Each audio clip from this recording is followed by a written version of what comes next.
Hello, everybody. Welcome to another episode. The first episode of the year. Of the Slow Thank Podcast. God.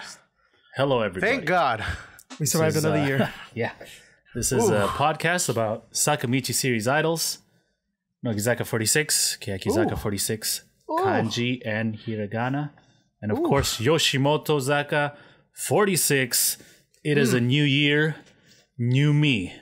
I'm let's Boy. go. And I'm joined by Jimmy and Josh as always. How are you guys? I'm pretty good. I woke up at I want to say 1 today. Oh yeah. And I've just been trying to get rid of the greasy drunk feelings from last night. Wait, so how was you guys' New Year's? I'm curious about that. Because from the sounds that Jimmy's been making, seems like he had a pretty enjoyable New Year. Jimmy had a party. Jimmy woke up at 1 p.m. I woke up at 4 because I had to go to work in the morning, and that's bullshit. But it is what it is. Here we are now. I went to sleep 2 hours before midnight. So I could make it through the day today. Damn. Oh my god, dude. No party. Just adult life. Ooh. How was yours, Josh? Nothing exciting. I was like, oh hey, it's 12, and then I was like, let me keep on going on my computer for a little. That was my New Well, last Year's. year we had dinner, right? And then we just went home. We did, yeah. Yeah. But yeah. Wait, was I there? No, you were not. No, you weren't there, Jimmy. But yeah, I've honestly been trying to remember what I did last New Year's Eve for the longest time, and I can't. the past few New Year's, I've been I fell asleep before midnight because I worked that morning, and so I get home all tired.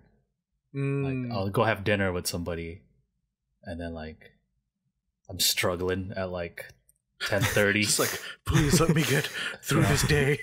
So yeah, I had to make sure to set up my lights and stuff for this episode because I'm pretty sure I look like shit right now.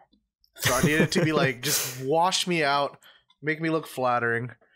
The second I turn it off, it's gonna be when they do those crazy SpongeBob cuts and you can see every pore and pimple and all this shit 2 the bags hours under his eye. later. Yeah, it's gonna be that, and it's no good.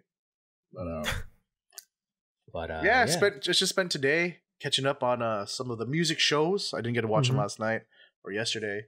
Of course. Fortunately, I kept my drunk messaging to a minimum this year. I did send a drunk "I love you" into the Slope Discord though. I think right, yeah. I changed our Twitter password so it wouldn't be any casualties. Yeah, you gotta So something did come out though this week, and that is this right here.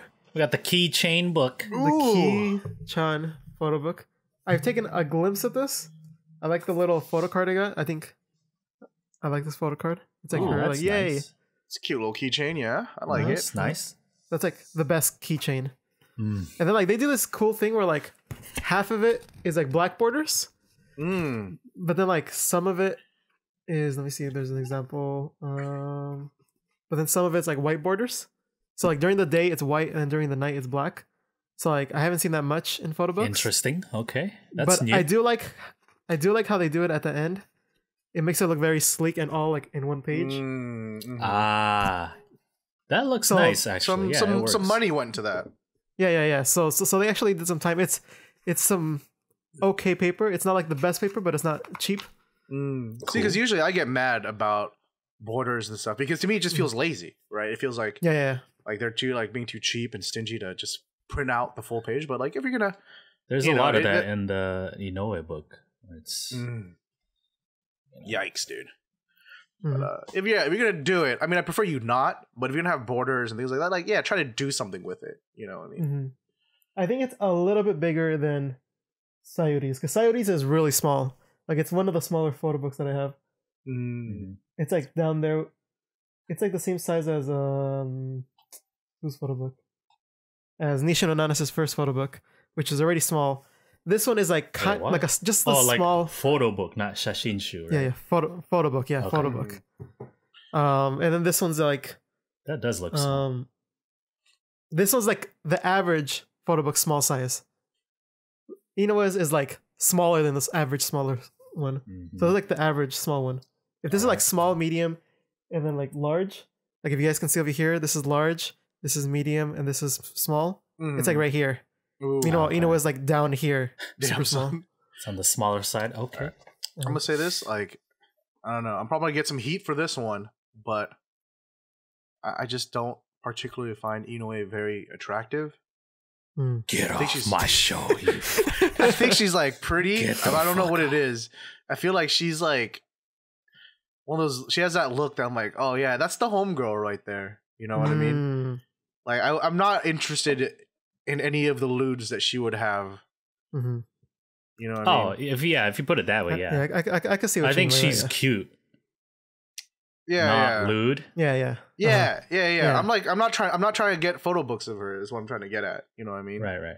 I'm not like, yeah. Damn, Soul Chan dropped, dude. Fuck. People not supporting me for disrespecting my senpai, dude.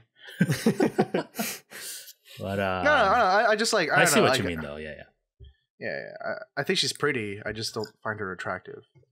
I know. I can see that. People will disagree with that. It's just it's all. I disagree. You know? You get out. Yeah. I hope it's a good photo book though. Real talk, because you know I want to see her succeed. Of course. I might not be attracted to her, but she's still the home girl. You know what else came out this week? Like what, my guy? 4 videos from us at the YouTube channel Slope Club.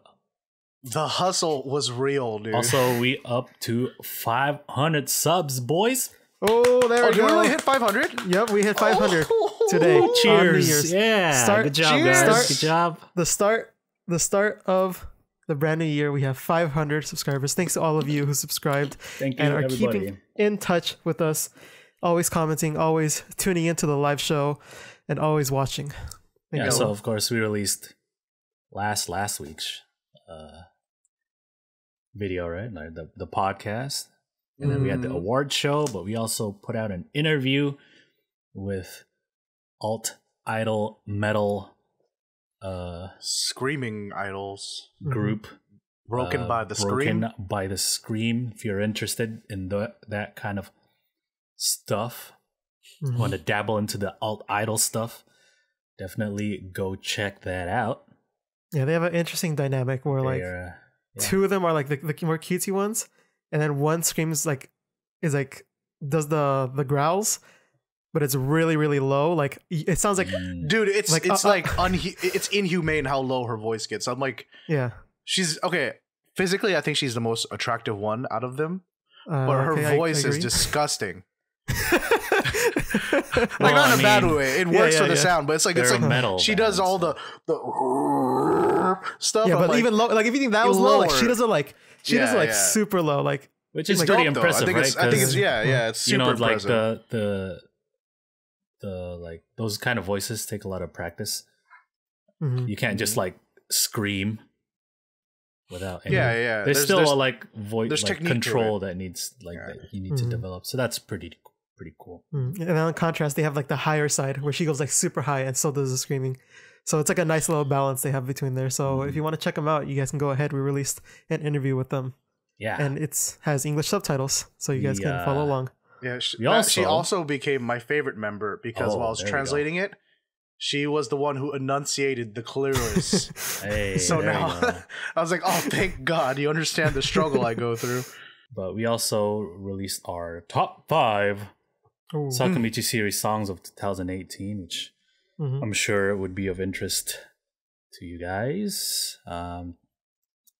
Everyone counted.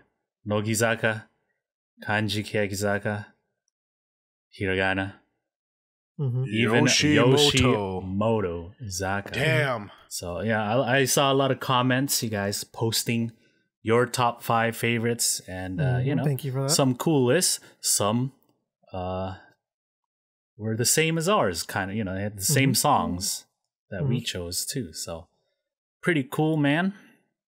Everyone was civil in the comments. Ooh, how nice is that, dude? Civil. I liked our list. Good. I would hope so. Browser Metrics in the chat asked if we liked any of the Sakamichi coupling songs. Yeah. We didn't have any in our top 5, right? What are you talking about, Matt? Number 5 is a coupling song. Oh, okay. Oh, yeah, I guess, yeah. Yeah, that is. Yeah. You're right. It is actually the main B-side? I think so. To the single. So I was thinking like Nogizaka and Kiyakizaka. I gotta get used to the third group, you know, or fourth. Really. We had one of each. Yeah. We had, you know, main A sides. We had a coupling song, and then we had an album track. So yeah, check it out to find out what they are. I'm sure you guys can already guess if you watch this show. Yeah, but yeah. Thank you for all the comments. It does mean a lot. I think. I think this community that we've kind of been building up this past year was probably like my favorite part of 2018. Oh, agreed. You guys are awesome. You guys can go ahead and subscribe to us on Twitch. Jesus Christ. Please subscribe now. Hit the notification bell so you can always know when we're going live. Oh yeah, I'm excited for this year. It's 2019. Have Thank some God. Thank God. I'm so proud of this community. You know, looking forward to more, you know, more videos and lists. Yeah. And of course, graduations. Oh yeah, guys. Drink to that, bud. Cheers. So, but I haven't watched this video yet. By the way, Jimmy, what are you drinking, man? Oh yeah, we didn't talk about it on the show. I am having mimosas. Except I had friends who had a crash because they were too drunk to drive home last night, and this morning they drank all of my orange juice. So I don't have any orange juice left. So I have V8 Splash, orange pineapple, which is close enough. Didn't feel like going to the store, so we're making mimosas out of that. What about you, boy? I have orange juice, but not champagne. So I have vodka instead, so I'm making screwdrivers. And Mr. Box, what are you drinking over there, huh? I have some refreshing water. Is that Kirkland? It is Kirkland. There we go. Oh, my guy, fine vintage. Ooh, okay, Browser Metrics in the chat asks, which is the worst, Nogi or Keyaki graduations? For me, personally, it would be Keyaki grads because they're so young. Yes, I agree. The only Nogi graduation that would be bad is like a 3rd gen. Right? Like, if it's new, like the newer members graduating, it's not even like Nogi or Keyaki, right? It's if they're new and they're graduating, that's kind of bad. Yeah, if like I don't want to name any names because I don't want to jinx it. I was thinking about that. I was like, I don't want to say anything. Yeah. I agree. Younger members is the worst. Like so, if we're going to talk specifically group, Keyakizaka because they're the younger group. But yeah, indeed. Anyways, so we got some stuff to talk about, right? Yeah, but before we get into that, chat. Someone posted the Sakamichi Series 2019 Fortune ranking as done by some. I don't know. I don't believe these things, but they're kind of fun to check out, right? So, the worst 3 is excuse me. Worst 3 is number 1, Techi.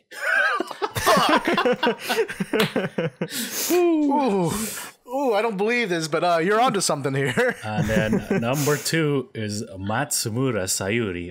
Oh, I hope not. No. I do not no. think she can survive another one. Number 3 is Baka Queen Nakamura Reno. Oh God, no. So, What if her fortune is bad because she's been studying? Oh, So she's gotten smarter, so she's no longer. Oh, so she lost her appeal.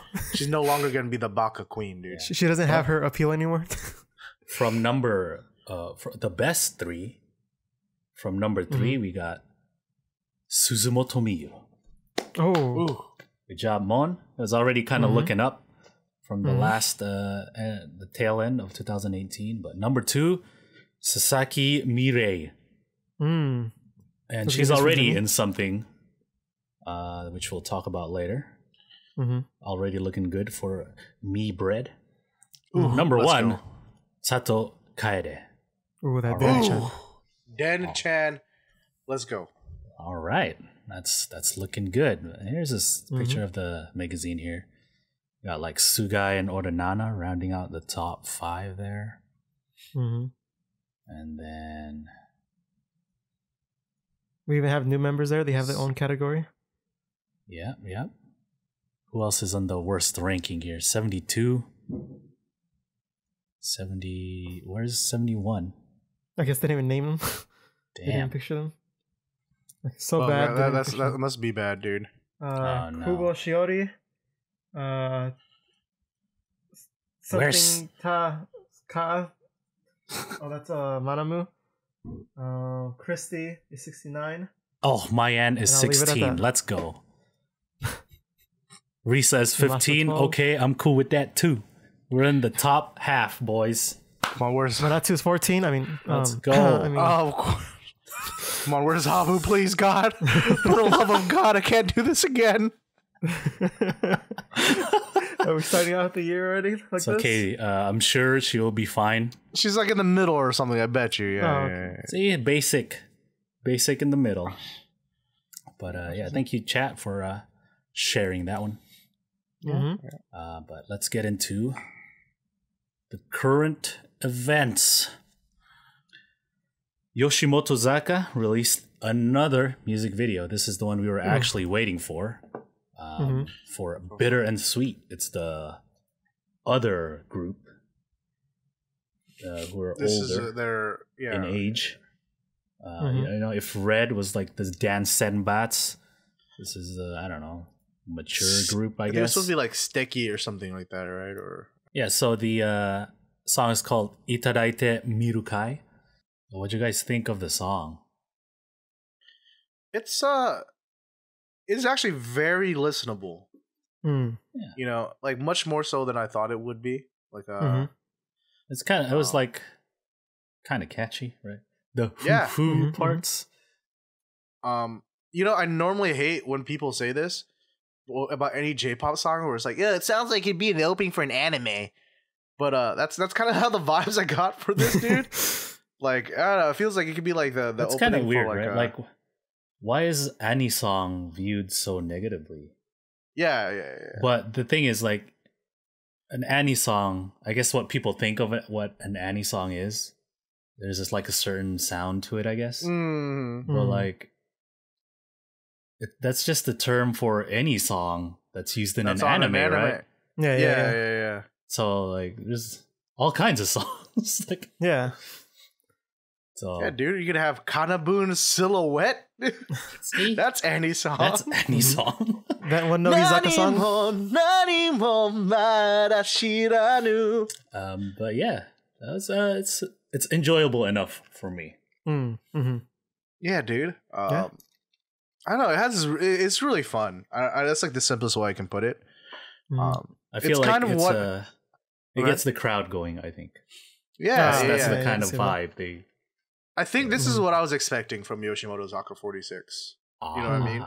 Like as far as singles, because as far as the project, I didn't really know what to expect. But I think as far as sound and things like that, this is what I thought it was going to kind of be. Which not to say that like them not doing that is a bad thing or anything like that. I'm cool with the way things are panning out, but I'm glad I got this. Yeah, You know what I mean? Yeah. Seems like chat enjoy the whoo part. Dude, that's my dude. Okay, because if you were just to listen to it without the music video, I bet you the hoo-hoos would have been an afterthought. That really emphasized it, right? Yeah, in the music video, and that's like that's the good thing about mixing. It's like it's so good because it's there, you can hear it. But then when you watch the video, that's when you're like, oh shit, yeah, woohoo! You know, completely cuts to the hosts of their show going hoo-hoo. The only thing that would have made it better was if Matsumura was there too. First collab already. Because Matsumura is a regular on the Yoshimotozaka show. Sometimes Nakarakana is there if Matsumura isn't. Yeah. So, but the video was like, it's just a performance video. Didn't have as much budget as the main A side or Red's music video, or the other music video that came out recently. Yeah. But I guess it gets what it. Captain Webstad in the chat just said, and I think this sums up one of my thoughts is very well. He says Yoshimotozaka has a Showa era vibe. That makes a lot of sense since a lot of their members are older, born in the Showa era or whatever, right? They're older. Like, because even we mentioned Red, right? Like, as when we all like Unit Red song, but even we were all saying like, it has a kind of an old school vibe to it, right? Like old school Japanese pop rock vibe. I wouldn't say like Showa era vibe for Red, but it still has like an older, like early Heisei. Older vibe. Yeah. So that's kind of cool, Yeah. Yoshimotozaka also released another video with Murakami Joji, the old man. It's like his solo. Damn, is he like Techi, dude? But he it's like a folk song. It's called Bourbon Soda. It's a little slower. It's a folk song, right? Like, dude, I like it a lot, actually. Song, right? Like, there's that like crooning singer songwriter solo guy style. I like the shots in the rain. So it's if you're into that kind of music, I think it works, right? It's not that bad, right? Yeah, I'm not sure if it's like all the mimosas getting to me, but like dude, that song makes me feel feels. You know what I mean? Jimmy's about to go cry in the rain. It's like something about like the crooning into into the night. You know, like it's like, who hurt you, old man? Let me. Let's get some bourbon soda together and talk about this. Damn, I should have had some bourbon soda. Not a screwdriver. we messed up, dude. But yeah, he's doing that solo. He's in the main Senbats lineup. Yeah. So, man, who'd have thought after all the shit I talked that here I am talking about how Yoshimotozaka's giving me the feels, dude. But he's been in the game for a while. Music video then. What do you guys think of Bourbon Soda, the solo of Murakami Shoji? I like it a lot. You know what? Actually, it gives me Yuaku no Koroku vibes. And if you guys watched our top 5 Sakamichi songs, you will know that I gave that one an honorable mention. I am an avid believer that you don't have to be a great singer to produce great music, even if you're doing vocals. Yoaku no Koroku was kind of like my go-to example for that within Sakamichi series before. I don't think Techi has the best singing voice, but the way they use the instrumentals to complement her voice made for a really great song. And this has that vibe, but like times like 20. Oh man. Because it's really emotional. Like, I don't know. Like, the way he sings is very emotional, right? It's written to where, like, it fits, like, his vocal range or whatever, So it never sounds like he's struggling. Or, even Techi, right? Yeah, exactly. So it's not like she's trying to reach some, like, super high note that she can't or whatever. That kind of thing, right? Because yeah, if you listen to her like perform with the gospelers, you're like, oh man, that was. Oh, dude, don't remind me. Oh no! But then you walk into Kodoku, you're like, oh, okay, all right, you know. So you're saying you like Akimoto Manatsu's version of Girls Rule? What is it? Half-Shell Girl? That is not what I'm saying at all, Josh. I think you just want to talk about your favorite girl, dude. See, because Manatsu cannot reach those notes. Yeah, she's trying to reach the Mayan notes, dude, when it's not there. Ooh, man. But anyway, yeah, it's decent. I think if you like that kind of stuff, and you would enjoy the bourbon soda. Because you know how with, let's say, manga, for example, it's like really easy to think of some great mangas out there with like really shitty art, right? Like the first volume of Attack on Titan. Yeah, or even the original One Punch Man by One himself. Right? Yes, of course. You know, like sometimes telling the story is more important than like the technical execution, right? And even then, sometimes how you execute the technicalities poorly can add to the art, right? And I think Bourbon Soda is like a really good example of that musically. Because the crooning is Hunter. Ooh. Hunter x Hunter is good for its own reasons, dude. Scribbles talking to each other. Sorry, people in the chat are just, there goes Josh again with Manatsu. Oh, no. Talks more about Manatsu than Mayan. See, unfortunate. I don't know where you guys get that idea from. Let's go to the next Yoshimotozaka music video.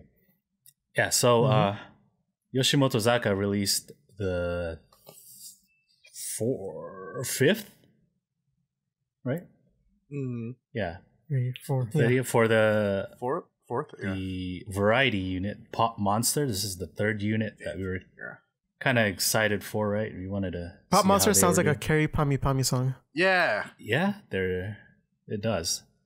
Their song is called Yato Koko Made. Yeah, so, like finally we reached here. So there are only 3 of them. Right? This video is that vertical style meant to be. It's meant to be. Is that their dance teacher? She's hot, dude. What the? She's in red. Wait, yeah. She lets go from red. Oh man. Damn! The glow up, dude. Here we go. Trying to give Yonatani Nanami a run for her money, dude.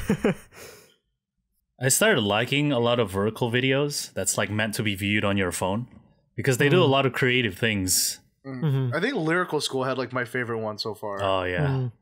Their vertical video. Lyrical School and Yumemiro Adolescence has really good ones. Yo, this is just dripping with swag, dude. What the fuck? Yeah. I think the girl is the partner, like the ORI partner of the main Senbat's center, right? I don't know her unit. Yo, she's got chops, yeah, dude. she can sing. Well, I'm like honestly kind of surprised right now. Yo, this is so good. This is pretty good, dude. I'm digging this. Oh Jesus! The video is pretty cool too. Like, dude, even though it's like, this is so good. It seems cheap, right? They're just like doing like in-camera transitions kind of thing. Yeah. Right? They're just kind of like swiping over. Yeah. They made it work, I think. Oh, that's Takashi, right? That's Saito's partner. Yeah. He's in Idol Wora. Yeah, dude, if I was to like not watch all the other stuff, I would just think like, okay, this is just the style choice they went with. You know, I wouldn't think like, oh man, they ran out of money, so they just made them do that. There's some production in this. You can see the lights and everything positioned right. We got some filters and stuff. Or actually, I don't know. This kind of has a feeling of like a shot like with a normal camera, but then like they just cropped it like this. Crop it in. Yeah, the like right, because something about the framing just feels like it got cropped in post. I like it. It's simple, but like the transitions made it like enjoyable enough, right? Where it's like, what does Jimmy seem like confused? Like he can't deal with how good it was. That was pretty cool, man. Why wasn't this the A side? If this was the A side, I would have been like all about Yoshimotozaka. I've been like, yeah, sell all your Nogi, sell all your Keyakizaka, buy Yoshimoto now. Yeah, that was a Pop Monster with Yato Kokomare. I like that the rhythm had like this like Mobbin Deep walking down the street like that rhythm going. Yeah. You know, that's pretty cool, man. I'm surprised at how much I like that one. Who's the center? I am Oshiing her. No, wait, no. I'm first impression Oshi. First impression. Don't jump on that too. We don't want another situation. Yeah. First impression Oshi. My first impression, if you will. Yeah, that was really good. I think that's my only takeaway from this entire thing. Was Yato Kokomade is really good. I like the vocals carried it, music tunes, you know, the chords and everything, the rhythm it had, and the music video followed it. Yeah. And even with the low budget they had, I feel like that was a stronger music video, even though they probably had less budget than the previous video we saw. They made it work. That's why, I think it's great. They made that shit work. Good job. That's what happens when you have a bunch of professionals, not amateurs, in a new group. All right, so how would you rate? The resources are all there. Favorite to least favorite song off of, I would say music video and song off of the single so far, since we have everything now. Okay, so for me, excuse me. For me, my favorite is Red, obviously, because that's in our top 5. Second one might have to be that Pop Monster. Ooh. Guys, that was enjoyable. Third one, either the main A side or the bitter and sweet one, and then Murakami-san. Oh, not that I hate it. It's just I like it the least. You have to rank it somehow. Yeah. You asked for a ranking, man. Yeah. I think mine is the Team Red, then this song, and then afterwards we have the bitter and sweet. Then we have the solo song. Then we have the A side. Nakasete kureyo. I'm the drinking song. I'm a little bit similar to Josh Bucks. But I think mine is gonna be obviously Red and then this one, right? Yato Kokomade. I think we're all agreed that's 1 and 2. My third one is actually Bourbon Soda. I don't know, like for the same way that like Nakasete Kureyo is like the drinking song, this is too a different kind of drinking song. This is like you got a bottle by yourself. Yeah, dude. Nakasete Kureyo is like, you know, with your friends, like everybody drink. Yeah, maybe because I have like some bitter ex-girlfriend feels, so that's why Bourbon Soda's ranking pretty high right now. But is that, and then I want to say it's probably gonna be Nakasete Kureyo Osaka. That song has actually grown on me quite a bit. Watching it live on the music shows, and then there's a lot of charm in it, right? Like the mixing. That was my biggest issue about the song. And when you watch it live, that's not there. So it's like, I can kind of enjoy it for what it is. And then it would be bitter and sweet. What is it? Bitter and sweet. Itadaite Mirukai. All right. Leave your comments down below. We're watching this. Let us know how you would rank all of the Yoshimotozaka46 songs. I'm really curious. I feel like we're the only ones really interested in them. Dude, people are like, there's a Yoshimotozaka46. Everyone's just like, what the hell is this shit? Is this? Guys, this is the last of my champagne. No. So you have to go join Boy over there. I finished this throughout the course of an episode. What the fuck? All right, so Jimmy's out of champagne. I'm out of my drink. I'm gonna make a new drink before we keep going here. All right. This is round 2 New Year's Eve. All right. I'm When we get I'm ready. to the variety roundup, it's gonna be it's gonna be a bad time, dude. This is my 4th cup. All right. Sasaki Mirei is in a new music video. Her first, I guess, solo starting music video for Aimer, or Emme, if you want to say her name correctly. Oh, is that how you say it? Yeah, because like M, je t'aime, like in French. Oh, It's French for lover. Yeah. I've been calling her Aimer this entire Aimer. time. I think everyone Like does. Aimer. Like a filthy American. Yeah. Anyway, Sasaki Mirei is in her new music video for Why does this music video have guitar chords on it? Hanabira Tachi no Machi. Hanabira Tachi no Machi. That's it rolls off the tongue fairly well, doesn't it? Yeah, dude. It rhymes.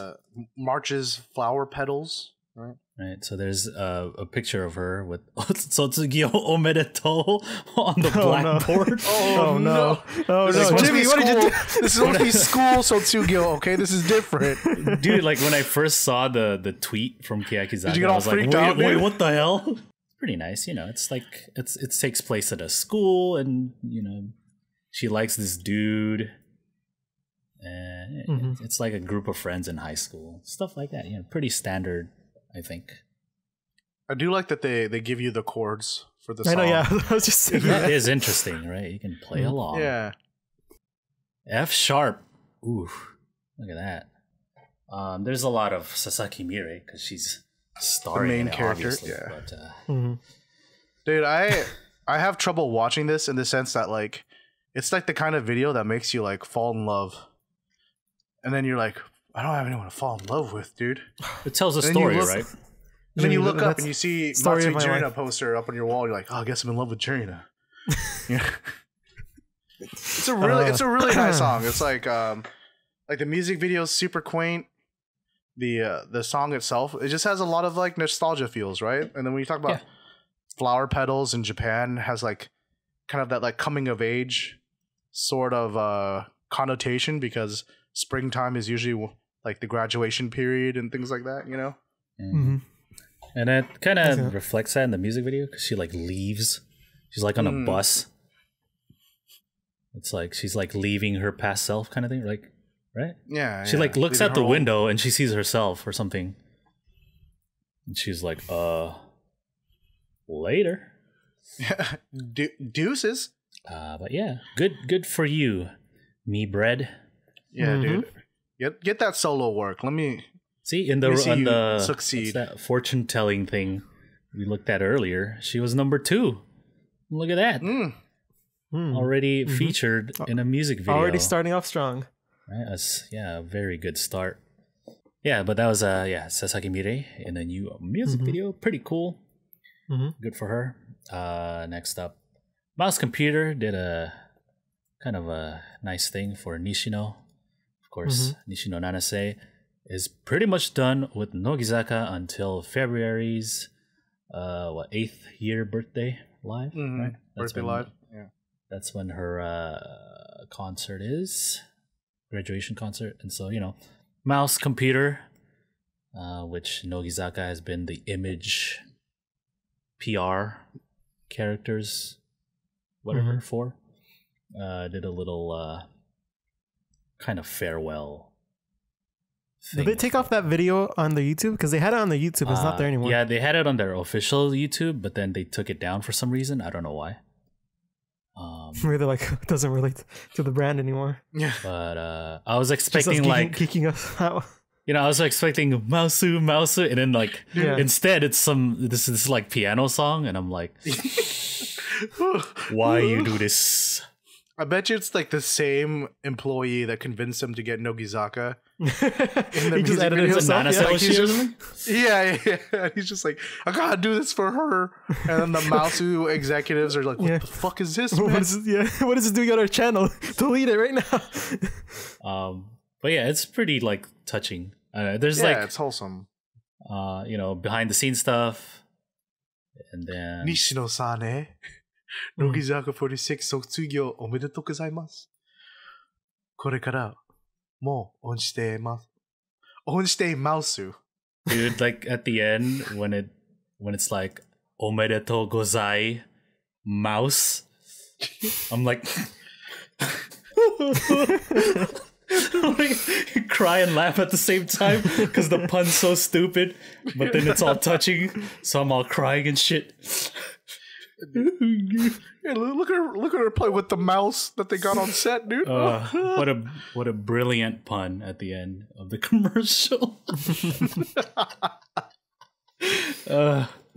Did you maybe they got slack for it because they didn't give Ikoma one? Oh, dude, because the guy who edited the video isn't. He's a Nishino. Nishino. Yeah, it's a Nishino. The editor. She's Nishino Oshi. So, I believe it. I wonder how many computers were sold after this. Time to go boutique. 16 gigs of RAM. He's like, RTX 2060. Oh, give me the 6-core i7. Anyway, let's move on to more Zambi stuff, guys.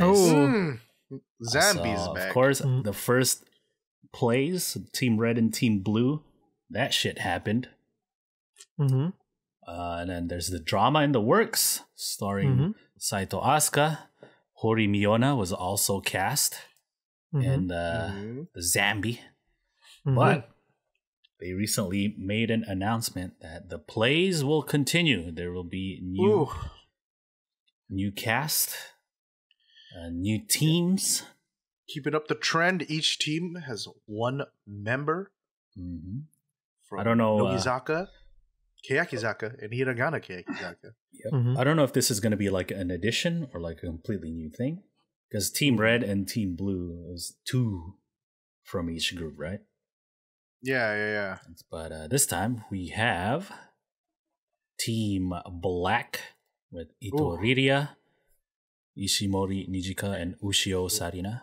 We got Team Yellow with Sakaguchi Tamami, Odanana, Ball-chan. Ball-chan. Yeah. Odanana. Lego.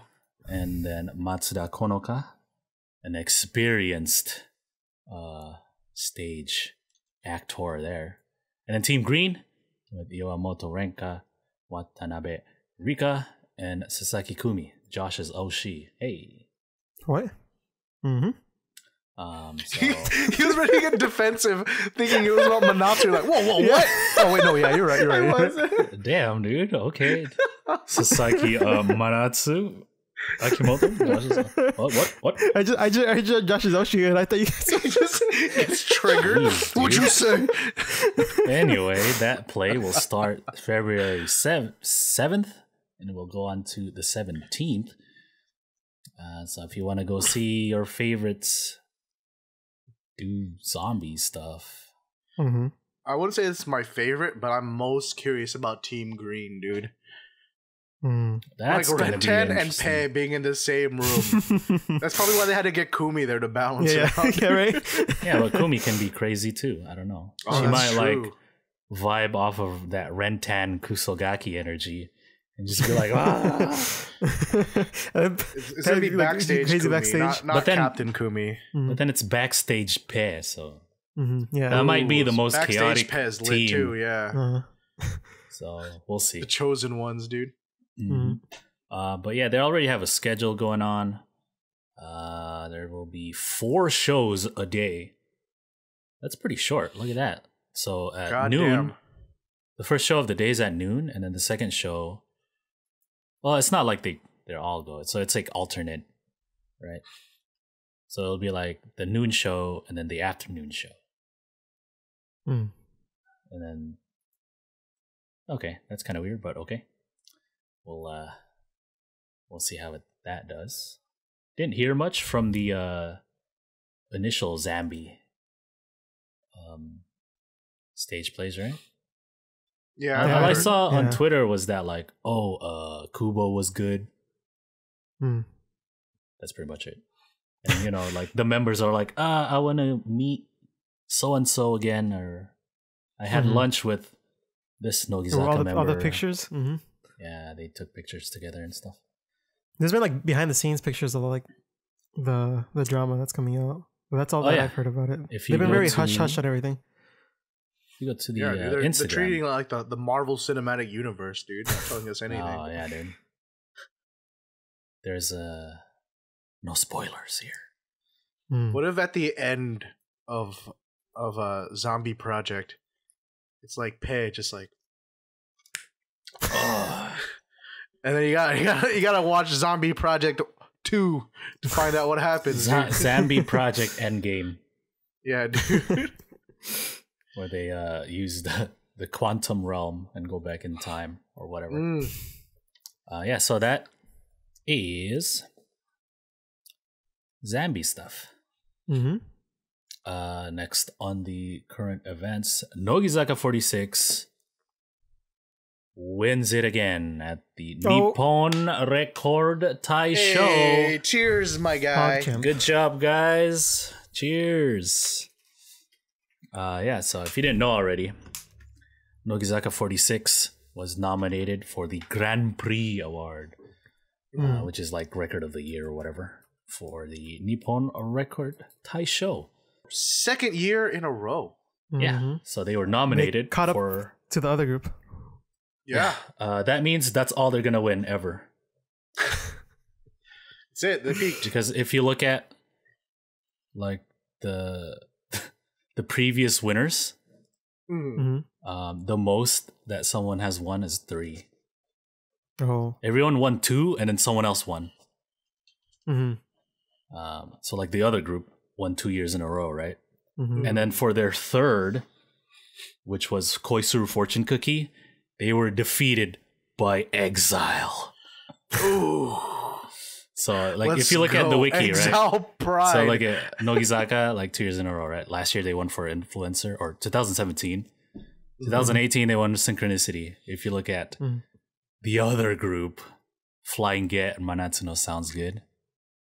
And then Exile. And then Sandaime, J-Soul Brothers, won 2 years in a row.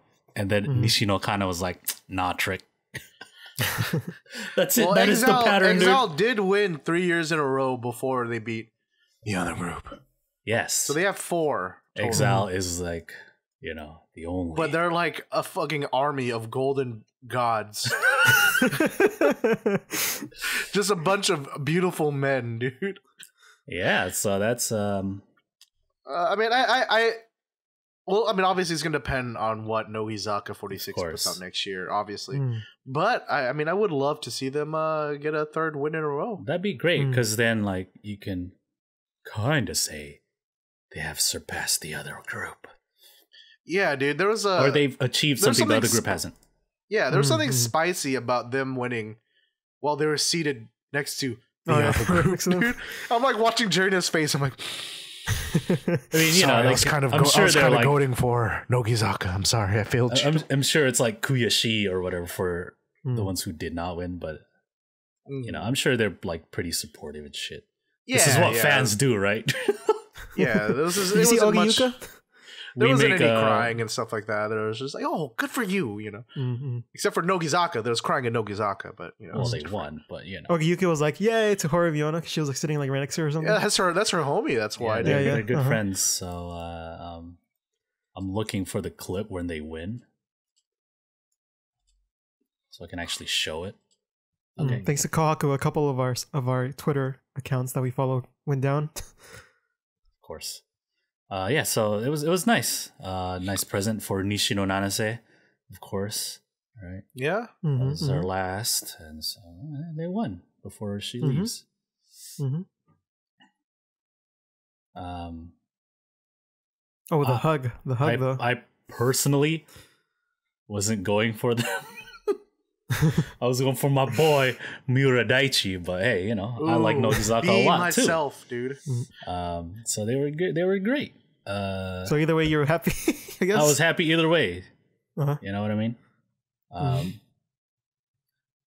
It kind of feels bad, man, for Keyakizaka. I feel like they're here at a not the best time to start getting nominated for all these things. Because this is, you know, Nogizaka is currently at the peak. And so, like, you know, for 2 years in a row too, right? Kiyakizaka last year was nominated for what? Is it Kaze ni Fukaretemo or Fukiwa? I don't remember. I think it was Kaze. Yeah. But yeah, this year they were nominated for Ambivalent. And both years they lost to Nogizaka. So, you know, what are you gonna do? Yeah, you know, One-san still at the they're at the tip top of their game, you know. And I think while like Kiyakizaka had like a very quick early rise, like I don't think they're really at their peak yet, you know. So true.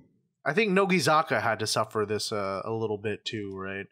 Maybe not directly under AKB, but like in terms of, you know, their under who?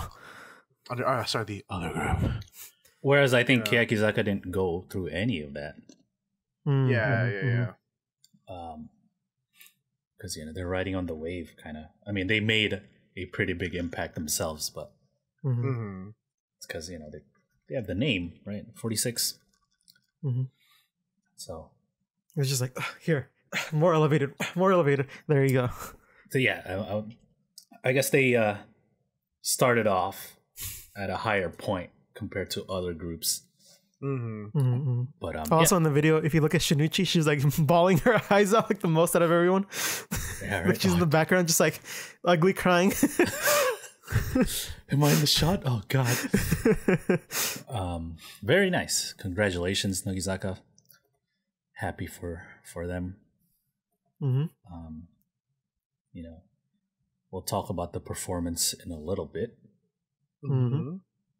But yeah, what'd you guys think of the whole record awards thing? Yeah, I think we said like out of the songs that were nominated, personally, I was gonna go for Synchronicity. So I was very happy to see that they won. Same here. I think we originally said that we thought the Pump was gonna win. Oh, the meme song of the year. Thank God. but then as we learned, it's actually a cover of a different song. Wait, what? Yeah, it's a cover. It's a cover. Oh, I've been told lies this whole time. What song? It's like a cover of a Eurobeat song. Yeah, but it's not even. It's nowhere near as good. Nani. Oh yeah. It's like I like the Pump's version way better. Yeah, because it talks about America, and America's the best. Maybe that's why I like it more. Well, I initially liked it because it's Eurobeat, but that's, I mean, the meme was just funny. So yeah.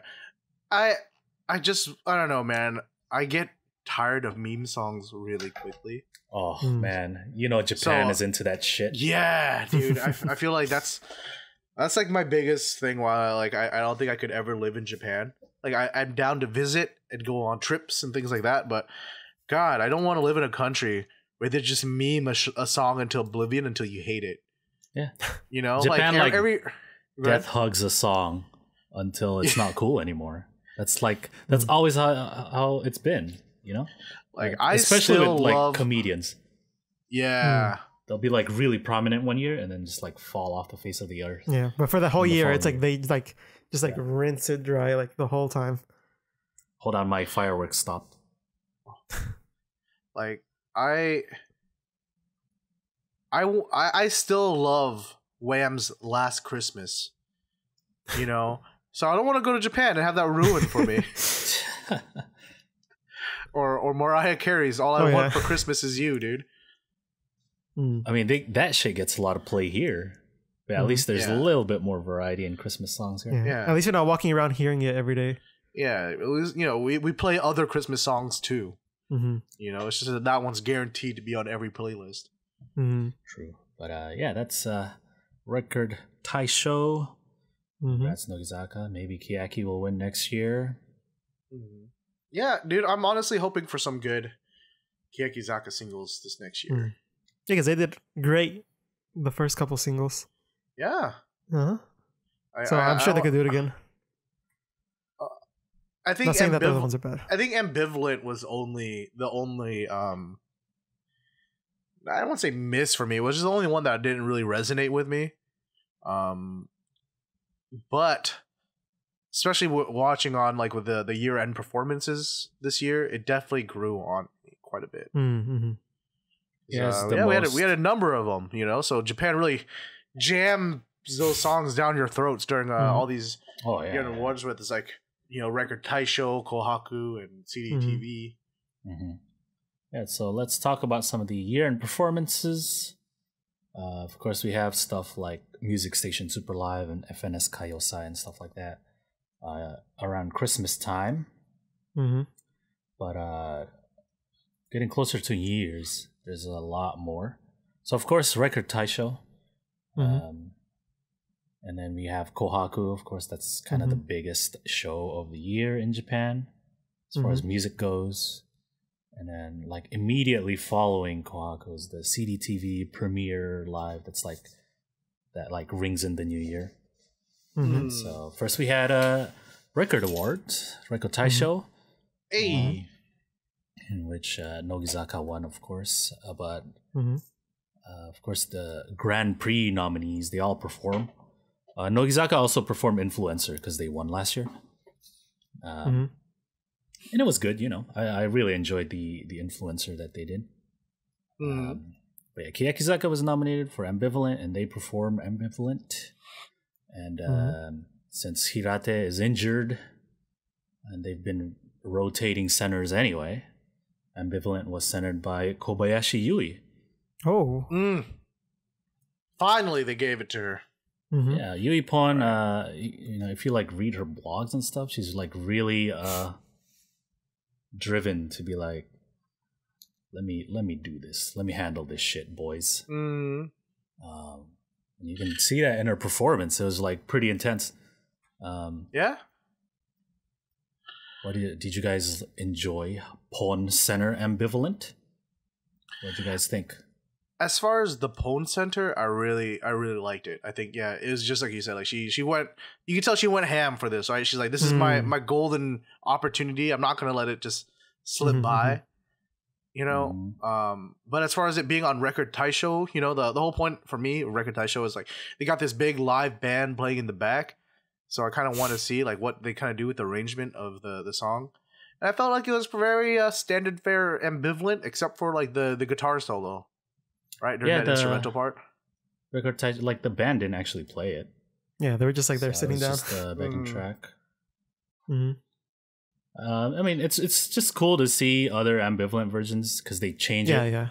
There's like these little changes. So it's like the opposite of the Habu Center, where Habu was like, "No man, nobody's fucking throwing me around. I'm just gonna walk around and shit, right?"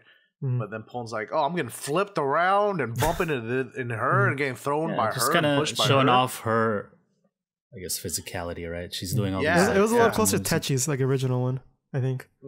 Yeah, they all have like some kind of explanation to how they changed the choreography. I really like the little like spin move she does. Yeah, it was smooth AF, dude. That's what Takahiro does, right? That's like his thing. That's Takahiro Sensei's move, I guess. Hisatsuwaza. Yeah, but I think as far as the energy she brings to it, it's like completely different from any Techi performance. Not even Ambivalent performances, right? Like I think Techi has like a very specific character she comes into when she performs live, where Pon's is like very like, I'm staring you down like right into your eye, right? Like Techi's the enigma, but Pon is like, I'm coming for you, you know, which is cool. I like it. You know, I like both of them, different ways, so right? Up to this point, we've had 4, including Pon, right? Techi, of course, the original center, right? And then Suzumon, when she performed at Super Live, and then Habu's. And now we have Pon. So that was pretty cool. Getting a little taste of what potential future centers can be. Yeah, of course. I mean, I realize that they're doing this because Techi's injured and is not going to be dancing for, I guess, the foreseeable future until she goes off hiatus or whatever. But man, I would be really down for this to be a thing that they do. That like they don't have a set center. And then like not even per song or something, but like even within the same song, they just keep rotating around. This is kind of cool. It keeps things fresh, right? Mm-hmm. Yeah, I'm like, okay. I'm really enjoying this. Yeah, like how they just move around centers. I've never enjoyed ambivalent so much. I think they should take advantage while Techi's out of business, because once she comes back, it's really awkward, right? Because like Techi has never not centered a song that was like built around her, right? So it's like, do we put her back? God, I hope they get, because I feel like she wants. I feel like she wants the break. You know what I mean? Like she's gone on record several times being like, I don't want to center, dude, please. And then there's, on the contrary, there's other girls that not only want it, but show that they're very capable of doing it. Oh yeah. You know, I think hopefully this kind of shows whatever executives or management is choosing, that they're like, hey, you know what? We don't have to go the Techi route. We don't have to put all of our eggs in one injured basket. You know? Yeah. So I think especially this year really showed that, right? Because Techi didn't center all the time. And we got to see some really cool variations of the performances. So now that we've gotten all the ambivalent performances of 2018. No, we don't. No, we still have one more. Oh, that's right. Let's get through all the shows and then talk about ambivalent. Okay, yeah, we'll talk about ambivalence. Okay, so record Taisho, Nogizaka 1, of course. How many times have I said this already? They've done two performances, because first the showcase. One is just yeah. And so this showcase is always better than the winning performance, because in the winning performance they're like crying their eyes out. Yeah. Dude, okay, so I would say the showcase is like the one you listen to hear the arrangement for Record Taisho, and then the winning one is what you listen to when you want to have proud papa feels. You know what I mean? Like they're all crying, and I'm like, my fucking girls did it. crying with you. I just want to say this performance of synchronicity is like the best one. So good, right? Yeah. Oh. Yes. So like Did last we say year, the same thing about last year, like with Influencer? No, yeah. So, but like last year, right? And when they did this with a full band, right? Like the whole arrangement for Record Taisho. Last year when they did Influencer, I said it like enhanced all the stuff I liked about Influencer, right? Like the orchestra and like the flamenco guitar and the horns. But for Synchronicity, it sounded so different. Yeah. Yeah, it's not even the same song. Yeah, and like there's like all these little like flourishes that they do, like that harp glissando, dude. Yeah. It's so good. Dude, okay, literally when I was watching this, I had moments of just going like audibly, physically going, oh! And, like before it goes into the chorus and you hear that, it's so good.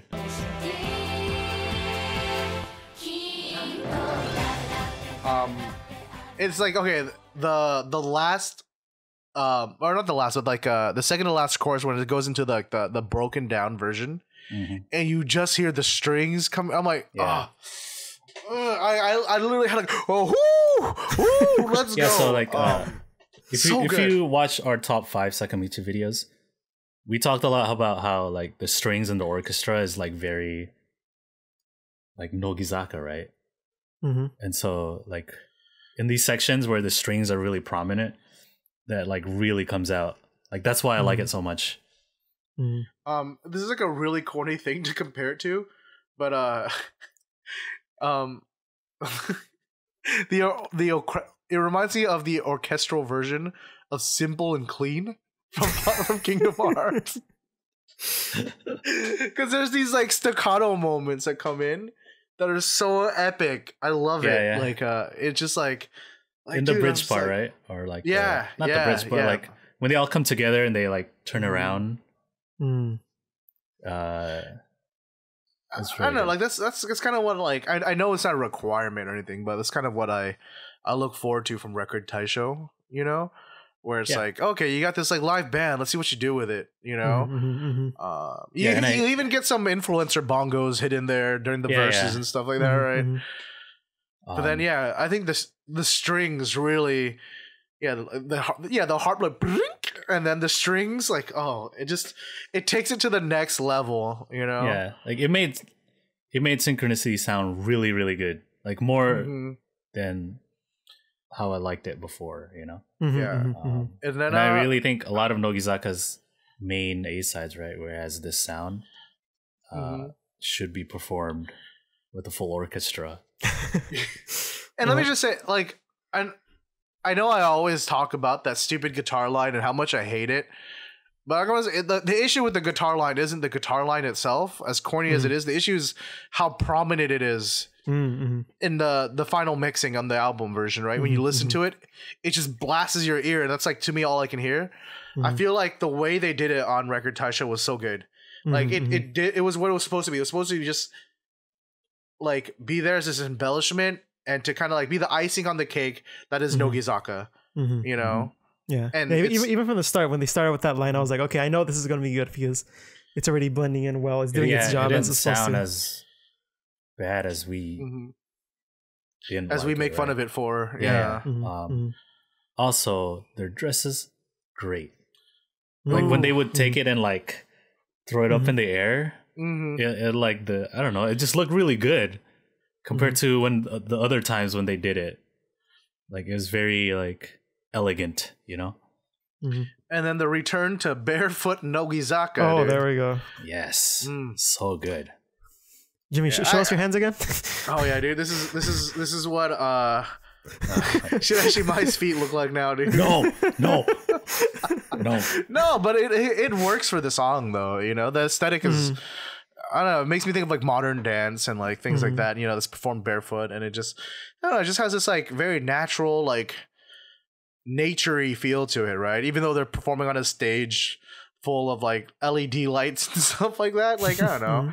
It's like you can imagine them in that dress running bare feet in, like, the forest or some shit. Yeah, I think the orchestra really helps with that kind of feeling too. Yeah, that's great. My favorite performance of Synchronicity ever. It's very nice. It's very elegant. Yeah. So very Nogizaka. Yeah, that's Record Awards. Be sure to check the showcase performance and not the one where they're in tears. Unless you want to join them in the tears. Unless you want to be like Proud Papa, but it's good for not for, like, the musicality, but for the proud feels, you know. It has its place, but I mean, if you're rating it performances, it's not gonna be the best one because they're trying. Their voices are cracking. They're they're trying too hard not to cry. They're crying and shit. So, I mean, understandable, but you know. So that was Record Taisho, and of course we have Kohaku Utagasen. The big show of the year, every year. Yeah, and so of course all the idols they participate in some other performance that's not their own usually. We had a few members from Sakamichi series participating in, like, the kids show segment, which is earlier. I didn't watch that. Which was earlier in the night. It was only like a 30-second thing because it was part of a bigger thing. And so Sugai, Kobayashi, Ikuta, and Shiraishi they performed Hyokor Hyotanjima. And they're all dressed in the costumes of the characters and whatnot. Yeah, it's cute. It was cute. It was some of the girls from the other group were there too. It was pretty cute. And then Dan's game, am I right? And then of course when Da Pump performed USA. Come on, baby, America. Basically, all of Nogizaka was there. It was basically like the performance was just Da Pump and, like, a bunch of the other artists behind them. Yeah, just like, hey. Just like, hey. And they're like, hey. Yeah. The best part, though, was freaking Ayan no Idol, Matsuda Seiko.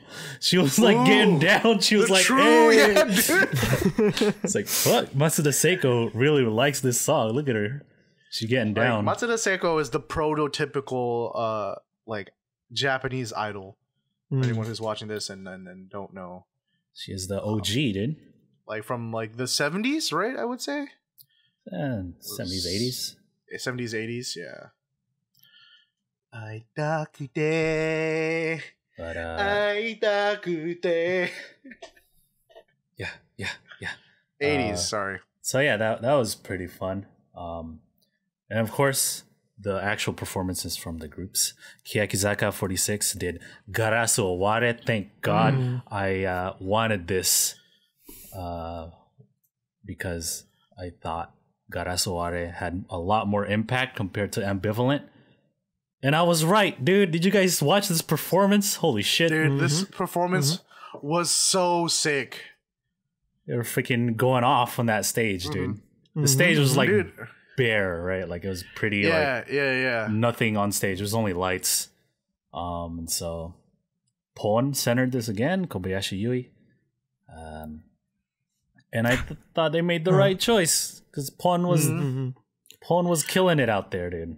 I was like, I want to say probably in my opinion, hands down the best Garasu performance. Oh yeah.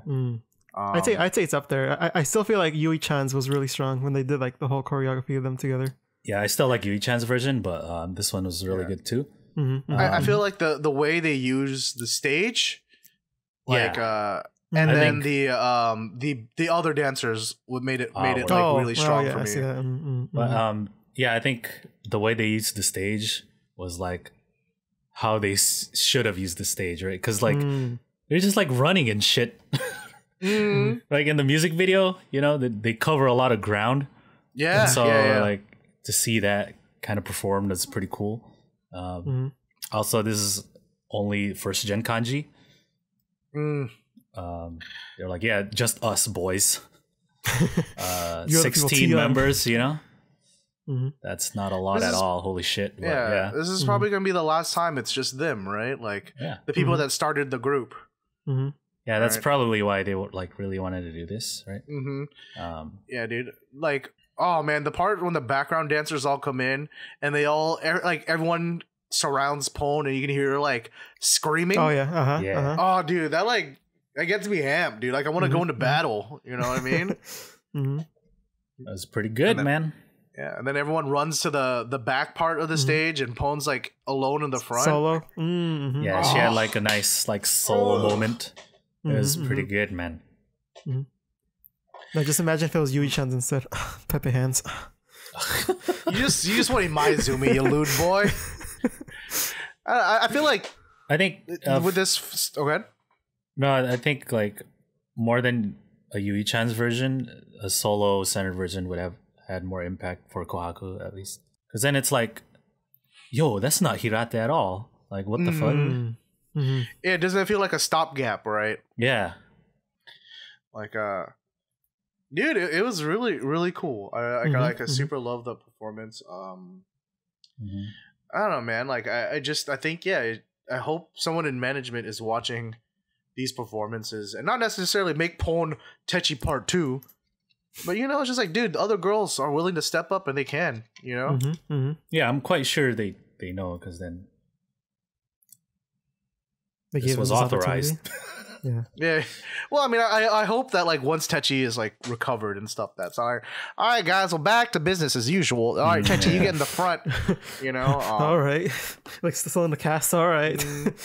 Yeah, so that was... Like, because I feel like Techi, if she had centered this performance... like this is like a 100% recovered, not injured Techi, would have been really good too, but just a different good, right? Yeah. And so like, so I'm not trying to take anything away from her. I'm just saying like, so it just shows that Pon and other members are like just as capable of really like taking the helm here. You know, like you don't have to like put we need Techi or else no one's gonna care about this group. You know? Yeah. So that's good. I'm really glad they did Garasu Oware because that was like really strong. You know, it was like a lot. It was much more impactful than what Ambivalent would have been. Anyone uses that? Thank you, members of Nogizaka46 at the end. Damn it, Susan! We had one job. Yeah. Everyone's like, Susan, like, please. Okay, I guess we'll bow to that. It's so funny because she introduced them as Nogizaka46.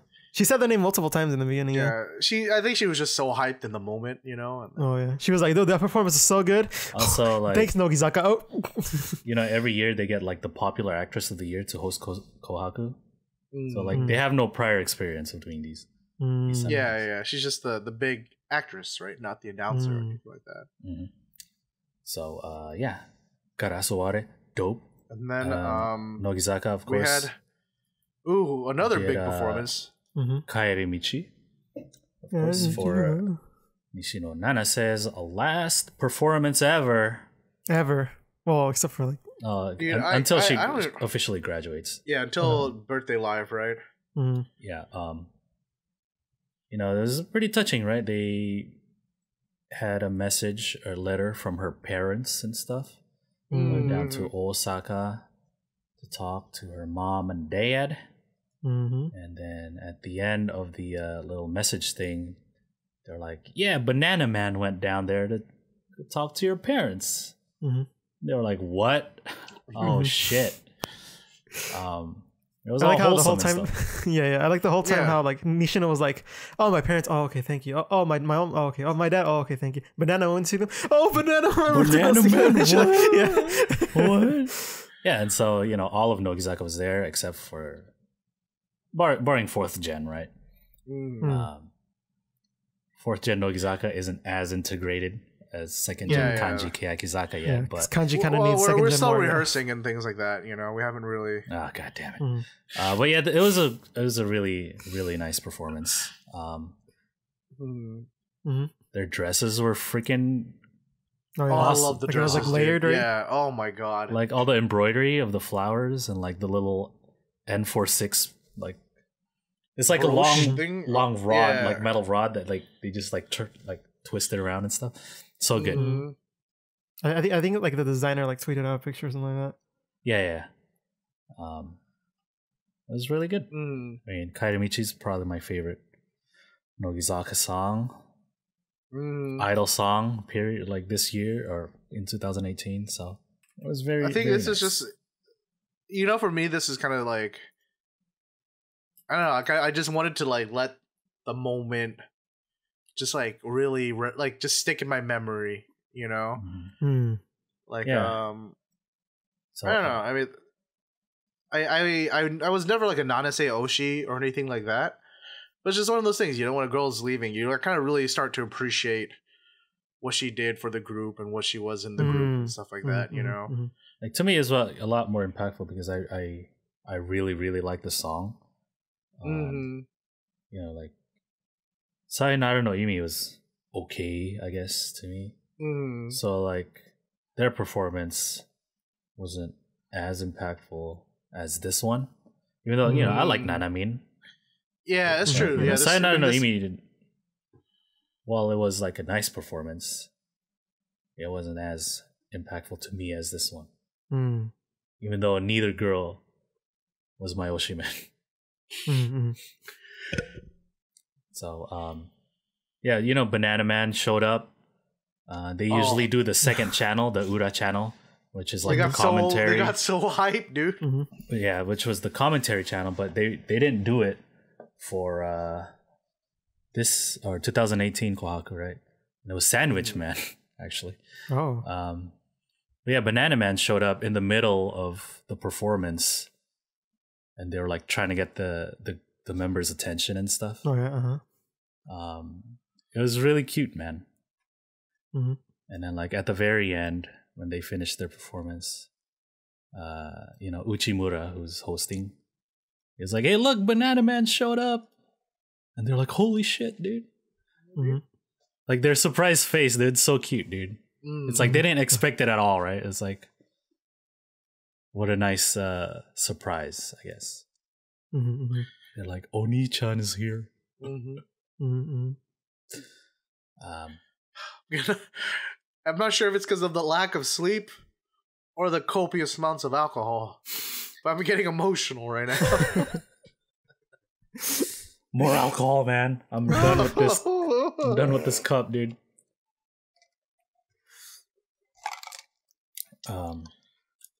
More vodka. I kept watching that moment because, like, they were like so surprised, dude. Like their face.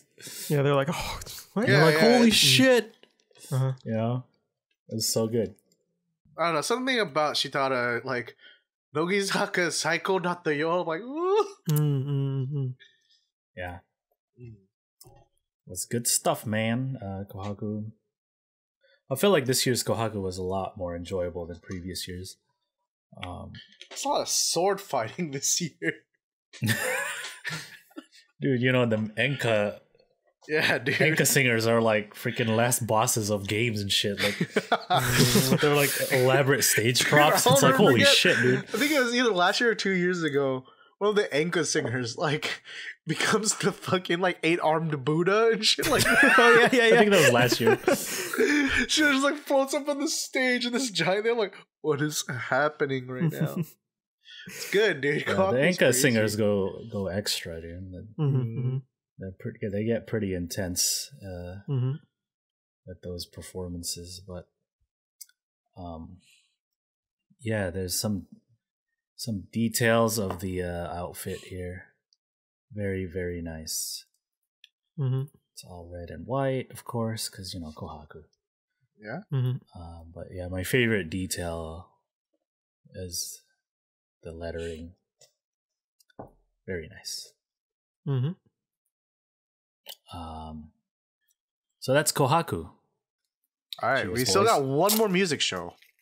We're not done yet. We're not done.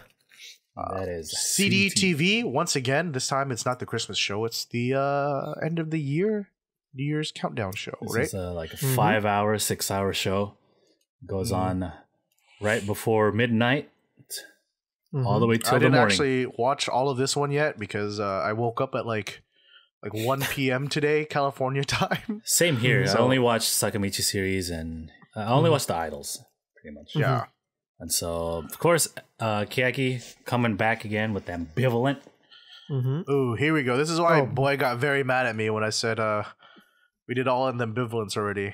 Because we're missing a very important one. Yeah, because it's the best one.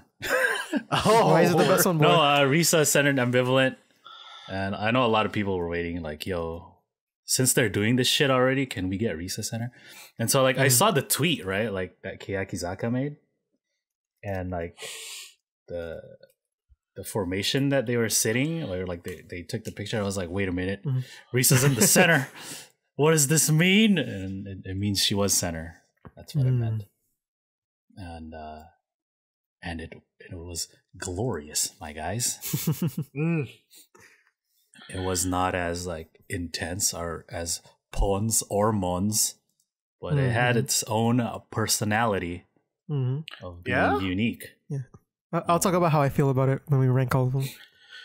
You know, I feel like what is it? I mentioned this for Habu before too, where I feel like she's probably one of the most improved. I feel like Risa's definitely up there as well. Like if in regards to expression, especially, I feel like she's like stepped up her game quite a bit from like the early days of Kiyakizaka. It doesn't look like she's trying to think about what she's doing anything anymore. She just looks like she's doing it and she's being expressive, you know, which I think is probably the most important part about a live performance, right? Yeah. A lot of people are pointing out the ways that the parts that they changed, and like Risa's version, she just like mirrored a lot of the other members' dances. And like instead of like doing like flips and shit, she just did the same thing as the other members, but the other way around or whatever. And then that's why when they did the thing down the line, like everyone turned the other way, right? Yeah. Dude, that was cool. And especially the CDTV shot they had of it, where it was like that tight shot of it, you know? Or, and like she comes in from the right. Right? Yeah. All right. I love that every version has that center. Okay, my favorite moment is like where they do like that rock back and everyone's like waving their clothes. Oh yeah. That shit's so swaggy, dude. Oh my god. Oh, because she has her hands on her hip and shit, and she's like, yes. Yeah, and everyone's just like, ooh, let me get. I think that's like my fan favorite that part fire, of dude. Ooh. Yeah, of every time they do it, dude. But yeah. The Risa's version's very nice as well. Yeah, I think it's probably the least standout-ish center in my opinion. but not in a bad way, right? I think that's what people, when we talk about the other group, that's what people like about like Achan and stuff, right? As a center. Yeah. There's probably like blog posts and crap that you could read, but they all cater the choreography to like the center's personality kind of thing, right? Where it's like, oh yeah, Suzumon's a really good dancer, so let's do all these like crazy shit for her or whatever. That was cool. This was a full lineup. They had a second gen kanji there too. So. Support. I kind of like what they're doing with second gen kanji for these performances. Just like, oh, let's just start sprinkling them in there, give a little seasoning here. Because then I'll be watching, and then I'm like, every now and then it'll be a close up on someone. I'm like, hey, you're not one of my first gen members, Right. Yeah, like this is one girl in the I think she's like stands like in the true center position, and like sometimes they zoom into her, and like you see her hair like dripping over her face. That's the one people were comparing to Ito Karin, right? She looks like Ito Karin or whatever. Yeah. Oh no, there's another one that she has like her hair like fully covering. No, the one that I like is on the left. The one I like is always in the back row. Yeah, so's mine. Like I think it's like the second to the last. The one I noticed the most is Takimoto Yui. Is that her? Is that the one people comparing? I think so. So they're probably gonna, well, unless the next Keyakizaka single is like a 25-member Senbats or something. Second gen kanji is probably gonna switch in and out. All right. So now I can ask this. Now that we've watched all the ambivalence. Wait, we still have to go to the rest of CDTV. Oh yeah, true. Yeah, so that was Nogizaka. Not Nogizaka. God damn it. So that was Keyaki's. This show is a mess. Oh, you had a Suzu moment there.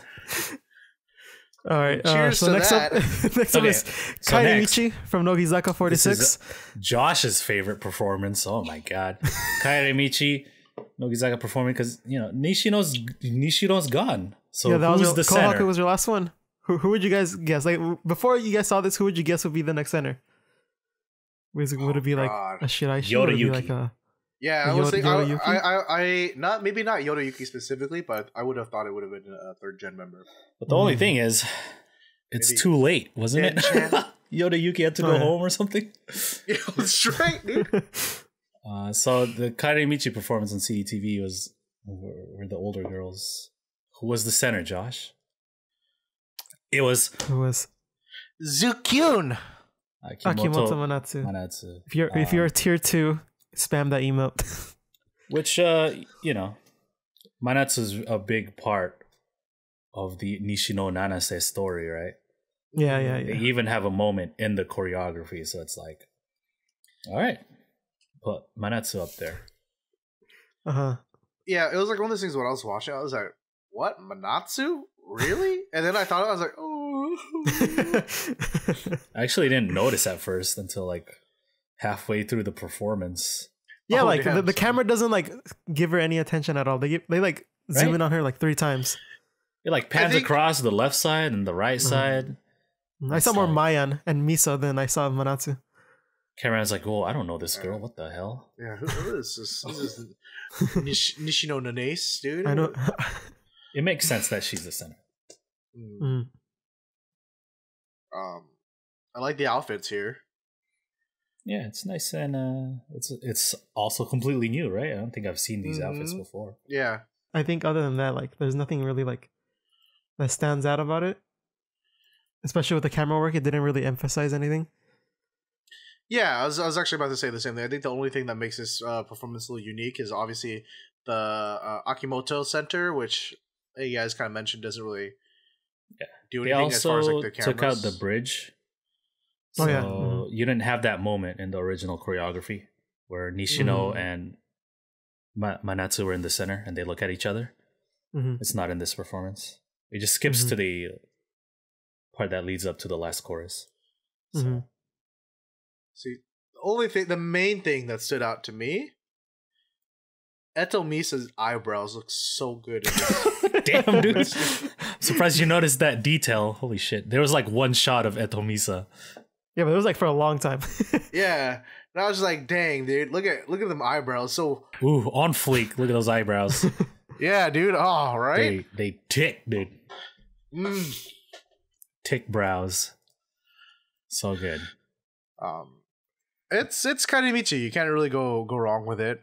You know, the stage does a few lighting things here and there that makes it kind of nice, but it's not anything particularly crazy. Yeah, it's not like a huge performance. It's CDTV, right? It's like, hey, here you go, a showcase of this artist that's popular. It's not trying to be Kohaku, right? Yeah. They cycle through them pretty quickly, yeah. Yeah. Though I do think that with the lighting changes, the outfits being like a very neutral color works out really well because it kind of takes on whatever the stage is doing. You know what I mean? I can see that. Yeah, and so Nogi also performed the other 2 singles they released in 2018, Jikochu de Iko, and then Synchronicity. You guys notice who replaced? Which was like Nishino? a really weird cut. Who's in Nishino's place, Josh? For Kairimichi, it's you guys' favorite. Wait, what? For Kairimichi? Yeah, for Kairimichi, right? For Kairimichi would be Akimoto Manatsu. Who's centering it. I mean, synchronicity. Hold on, we're talking about Jikochu, dude. They're performing Jikochu. I got too ahead of myself. Damn, look at Umezawa, dude. So tall. Goddamn. But okay, let's go to Synchronicity. Wait, I don't remember them doing patty cake in the middle of the choreography for Jikochu. That's dude. My only sad thing about Jikochu's performance is they're wearing the same outfits. Like they're not. Like, what happened to my Aoi eyes, dude? They're not gonna change real quick. That was like, come on, dude. They did like Kairimichi and then probably Kiyakizaka performed, and then they performed this. I don't know what the order was, but I'm just gonna assume that was the case. But yeah, we at Synchronicity, and it seems like motherfucking Yutan, bruh, is up there replacing Nishino. That's good shit, boys. Good job, Yutan. Yeah, dude. They actually all look really good here in general, right? Like, obviously, I pointed out Etomisa's eyebrows, but you know, hair and make-san, thank you. Thank you. Always doing us a favor. Yeah. Probably the most underappreciated role, you know. Everyone can get a round of applause. Another year of great work from Make-san.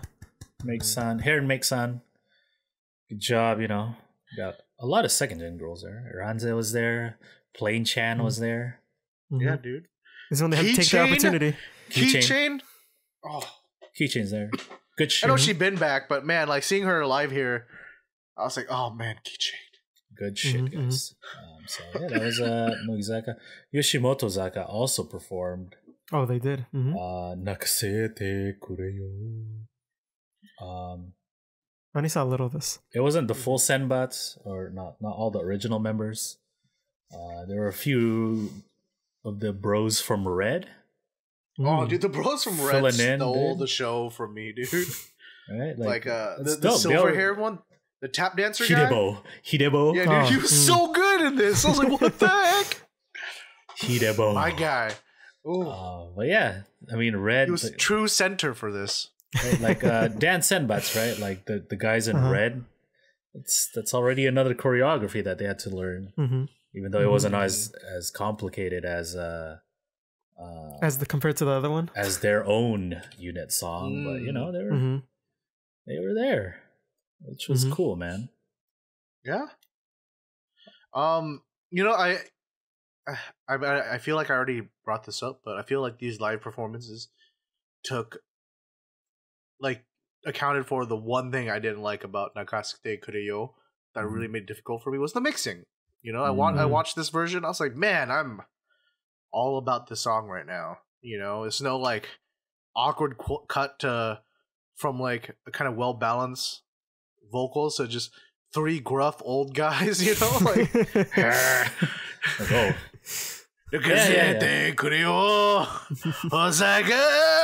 like, oh Jesus.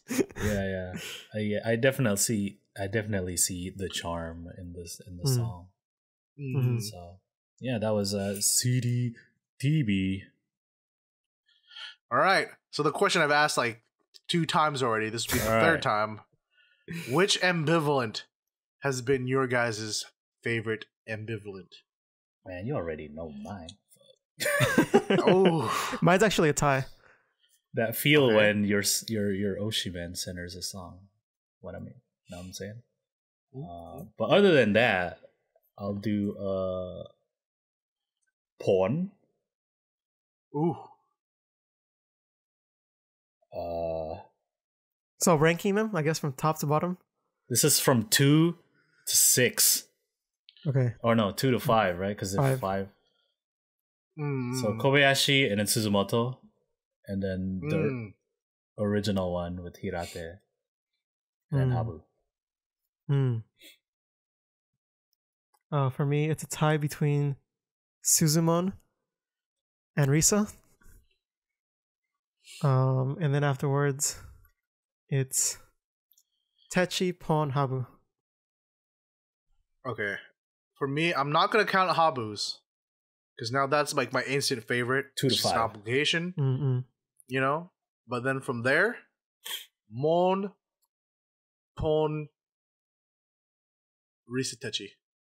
Oh shit, dude. Damn, the original one is the worst. Dude, okay. I haven't seen a single live performance of Techi doing it that I really enjoyed. Really? The one everyone uses to compare all 5 is the music station one. Which is one of the first ones, right? Yeah. Okay. If I remember, because it's been a while. That's when she was still healthy. You know? Yeah. Or maybe she's like her hip was starting to break. Yeah. Even then, I think I'd just tie it with Risa.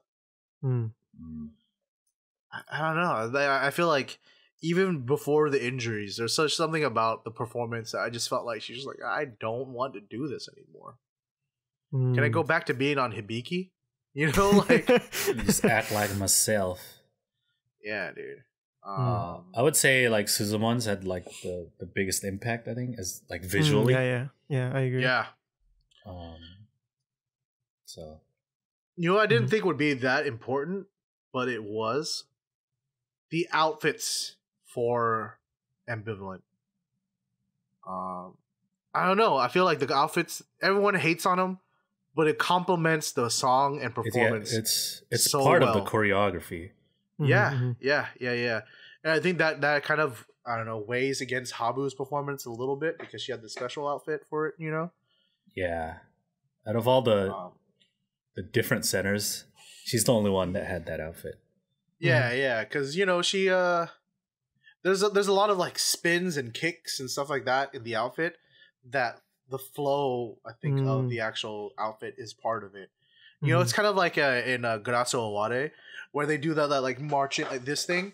Yeah. The jacket, the coat, the tail of the coat like kind of sways, right? Like imagine if they had worn like the silent majority outfit for that. You'd be like, what the fuck is this supposed to be? Yeah. So, but I mean, I'm super glad that we got all of these different ambivalent centers. So now the next question: best Kairi Michi center.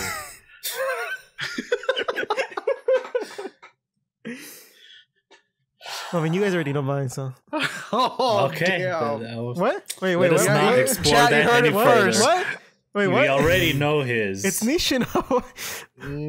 What are you guys talking about? Of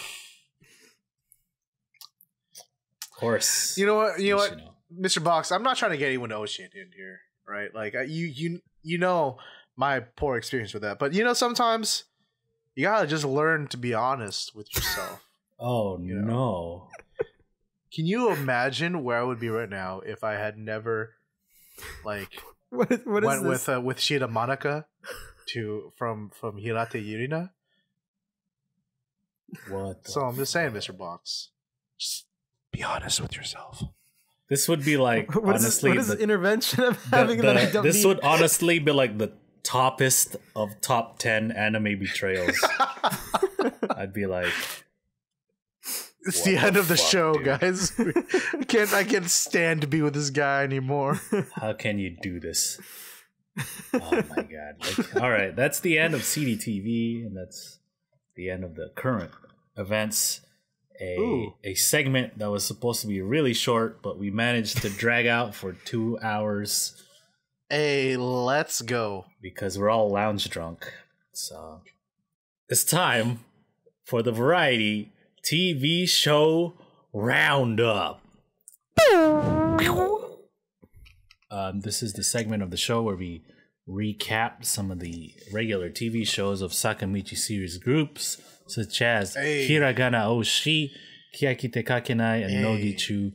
But we didn't have any of that this week because it's the new year and all the shows are taking a break. New year, new idols. Am I right, guys? New idols. And so next week should be good for the shows. Then. We'll cover more next week. But, you know, usually we'll cover like special TV shows that the Sakamichi series members appear on that may be interesting. So this week, Nogiego aired. Which was not very involved. They just kind of recap moments that were cut from the episode. And they were cut for a reason, as we can see. Yeah, that's what they had, like no content.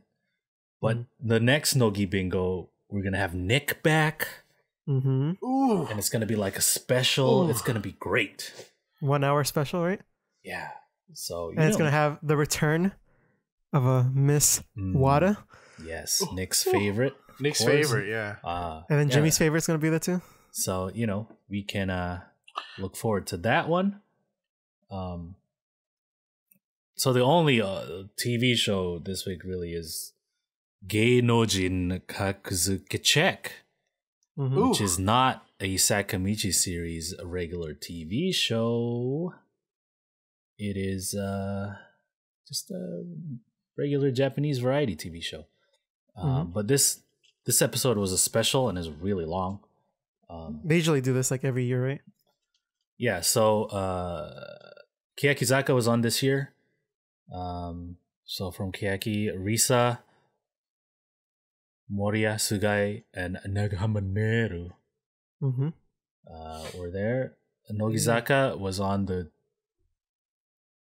previous 2 years, 2006, 2016, 2017. No, 2017, 2018. Take another sip, boy. Okay. and they got fucking trashed on that show, just like we are right now, dude. Nogizaka was terrible at the show. So if you don't know what the show is, basically they have to compare really high quality, expensive stuff to like normal or like reasonable items, right?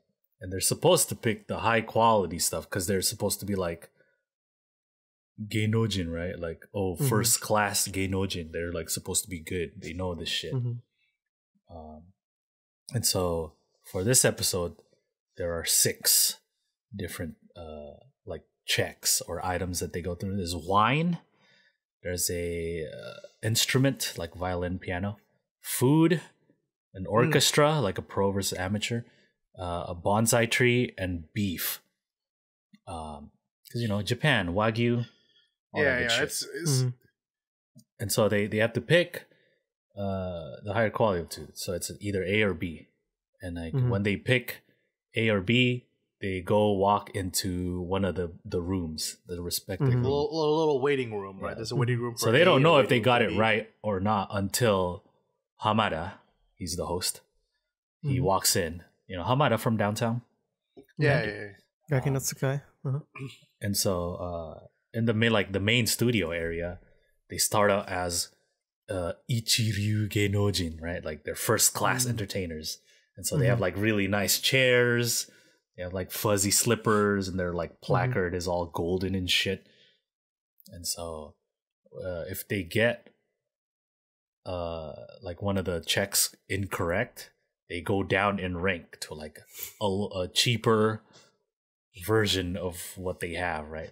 So like the lowest version is like they're sitting on the floor, like on a straw and on a straw mat, and like they're wearing like socks with holes on them, and like their little placard is a cardboard that's like has a marker written on it. And so for this, since it's a special, there's like 8 different teams, including Kiyakizaka. So like there's like the comedian team and a team representing like a new drama that's coming out. There's like an actress team, etc. But there's always the team with Gact, my dude. Gact. Never loses. Kamui. So refined. This dude tastes.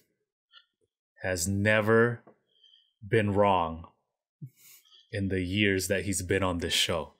And so he's brought his friend Yoshiki of X Japan to help him. This is Yoshiki's second year. And so since they're so good at it, they get like their own separate A and B rooms, and it's all golden and shit. There's like snacks inside. And it's like, damn, dude. I feel like Gact was like tired of like hard carrying. Yeah. Know? He's like, Let me get my fellow refined taste friend. Come. Yoshiki. Yeah, so like before the Saikyo no team, dude. Before they started doing this, Gak would just walk into like the normal A and B room, and like the other celebrities, they would use Gak as like a reference to see if they're right or wrong, because he never gets it wrong, right? And so they separate them now. And so the first check, finally, we're gonna talk about is wine, and half of the teams go for this one. So Sugai and Neru go and taste the wine.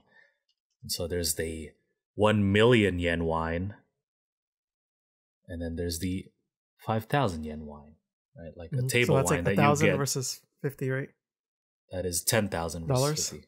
Oh, $10,000 versus $50. Yeah, give or take. Exchange rates, you know how it is. Yeah, around so like there. it's like table wine you get like at a restaurant, or like really old wine. And then like they're like tasting it, and Nero's like, I just turned 20. It's like, I never really had wine before. And Hamada's in the studio. He's like, yo, what the hell? This is some ballin' wine, dude. This is your first taste of wine, and you're having this shit. It's like really expensive. What the hell? $10,000 wine, my guy. So like Neru's tasting it, and she makes that face of, ooh, this is alcohol. Like, yeah, she does this exactly. She goes. But you know, Sugai-sama is there, and she is a regal lady, and she's like swirling it, and she's like looking at the color. She's really like enjoying the bouquet, like, you know, and she like takes smells of V8 splash and vodka. A little bit of orange, a little bit of pineapple in there. Right. And so they both show their guess at the same time, so they don't talk about it beforehand. Yeah. And they both guessed correctly. Oh. Boy and I were joking before the show that like Sugai took a little sippy sip of the wine, and she was like, like this one tastes like what Papa has at home. I got this in my closet, you know what I'm saying? And this one tastes like what the fucking peasants in my college university drinks. The Franzia by the box that they have during all the frat parties. But yeah, so they got it right, and everyone in the studio are impressed. Oh, this might be like beginner's luck. We'll see how they do later on. All right, okay. So the second check. By the way, on the first check, one of the teams go down in rank. 2 teams, I think, go down in rank, right? Yeah. The second check was a quartet playing music, right? And then Risa and Nen go listen. It's a violin, right? It's a Stradivarius violin, or like 3 of them. It's like a violin and a viola and a cello, and then there's like a Steinway piano. Yeah, and a Steinway piano. So it's like, you know, a Stradivarius violin costs like $1 million because they're old as shit, right? And then versus just like normal violins and pianos. So they're all listening, like, yes, I picked this one because it was a nice, gentle, and easy listen. And they were right. Oh, hey, let's go. Like, what? You know, Nen's a lady too. She almost had that character. If Sugai didn't stunt on her, you know. Risa just made lucky guesses. But it's funny because there were a few musicians, right? Like the other guests. Of course, Gak and Yoshiki are musicians, and they're like, yo, if you get this wrong, this would be like the worst thing ever, right? Like you should be able to tell like a high quality instrument from a lower quality. Yeah. Yoshiki plays drums quite a bit himself. Or not drums, piano. He's known to play drums, but he also plays piano quite a bit. Yeah, so he was like, well, like, I have a Steinway piano, so there shouldn't be a problem. And they're like, oh, bro. Shit. I was like, oh, is this like a cheap guitar or a Gibson? If me and Josh got that shit wrong, ooh, bad looks, dude. Yeah, and so... I have a Les Paul. Fuck. The third check was food. So all 4 members go and taste the food. And like each team had different food. Some had like shrimp. Some had like crab. Kiyakizaka had like shellfish. Or not shellfish, but like abalone. Whatever that is. I don't even know what that is. It's this. But anyway, that's their food. And for this check, there's a third choice, which is like not even close to the other 2. So like there's the high quality version of that, and then a lower quality, and then one that's not the same food at all. Just throw them off or what? Yeah, but it kind of has the same texture, right? And so like the one who chooses like the worst choice, they rank down twice. And so, you know, Kiyakizaka's eating that shit and they're like, oh, it's good. And so they reveal their guess, and then Risa picks the correct one, but the other 3 pick the worst choice they could get, or they could go to really taste, which was squid.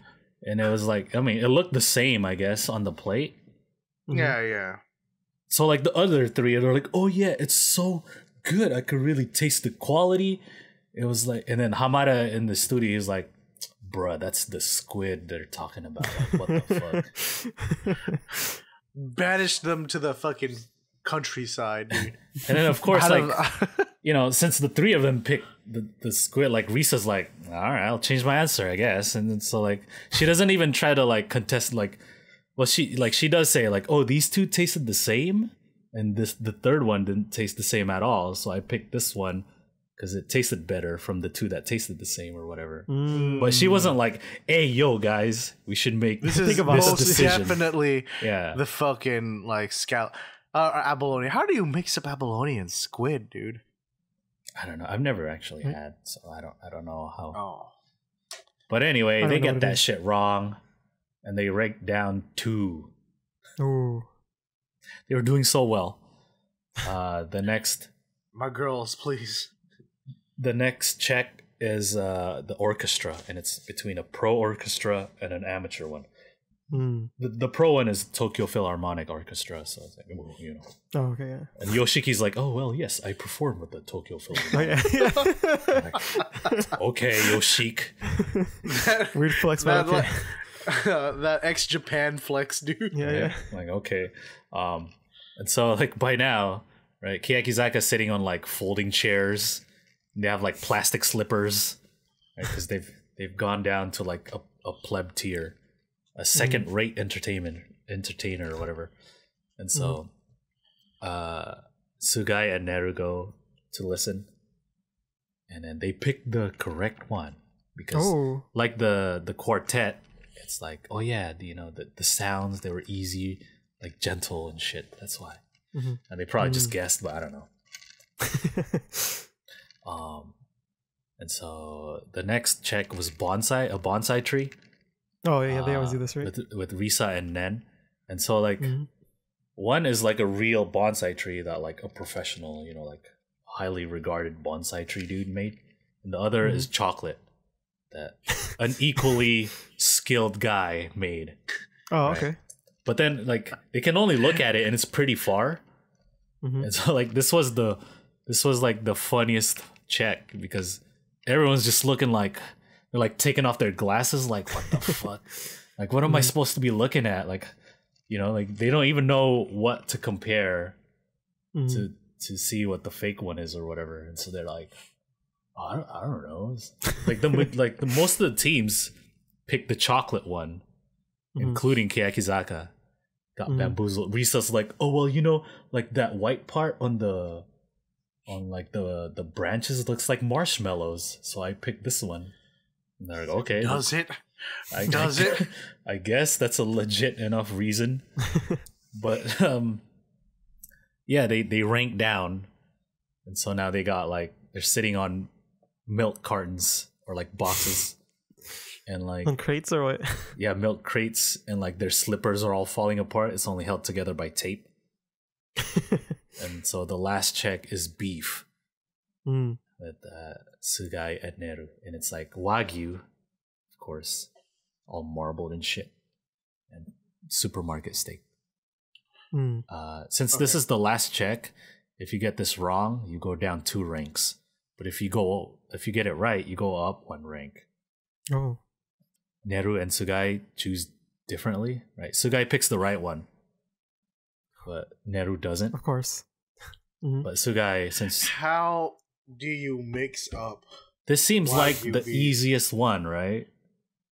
But Neru was like, supermarket beef. This one was like nice and sweet, and it was kind of weird because there was another team. It was like a team that's like from this new drama, and they were both young, and like all the young people picked the same like beef. They're like, oh, it was good, wasn't it? It was like all sweet and stuff. Yeah. And so like Tsugai changes her answer to the wrong one.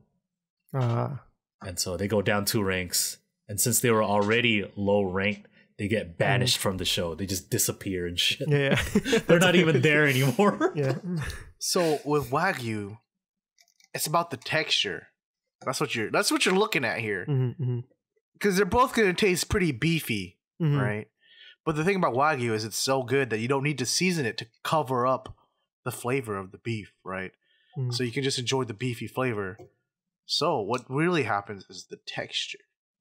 You know what I mean? You eat like the Wagyu beef, that shit melts in your fucking mouth, dude. Yes. Supermarket sirloin does not do that, Neru. Jeez. Ojo-sama should have been more stern in her captaining. Be like, Neru, I eat this every night. Rich as fuck. Go back to Nagasaki, Neru. God damn it. I know what Wagyu tastes like.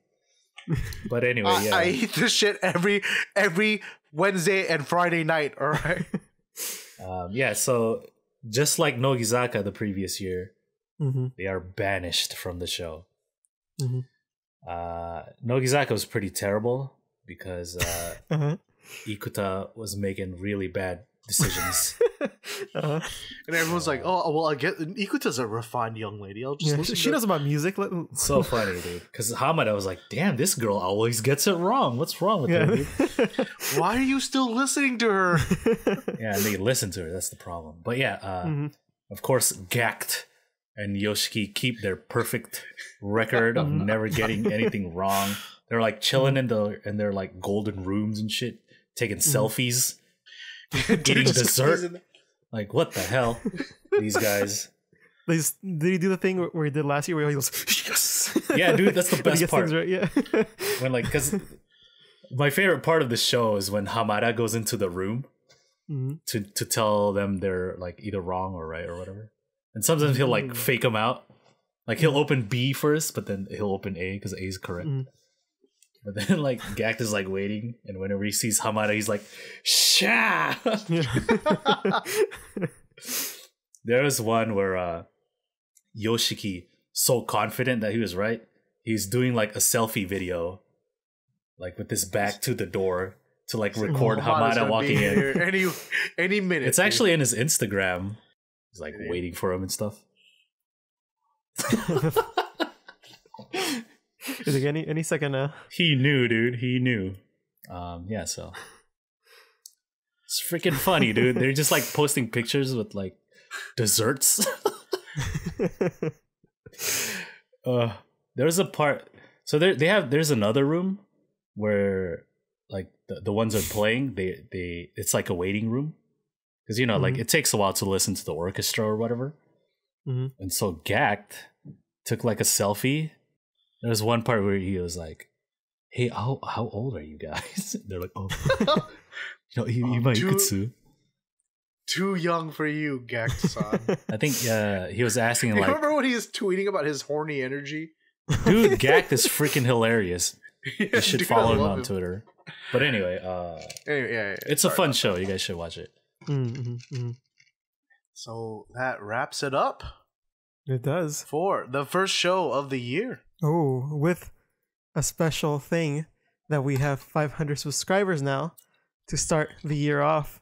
Thank you, guys. Cheers. So thank you, everyone, for subscribing, for watching our videos, for leaving comments. The longest show we've ever done. Yeah, dude, I'm fucking... What happened? Wasn't last week's episode shorter than this one? Yes. Yeah, dude, that was pretty long. This is almost 10 o'clock p.m. Pacific time now. Just take it out, Josh. Let me finish this drink. Yeah. Take us home, because I'm pretty fucking drunk right now. There, I'll let you do it then, Jimmy. Go ahead. Wow, Yo, so thank you everyone for watching the show and for hanging out with us.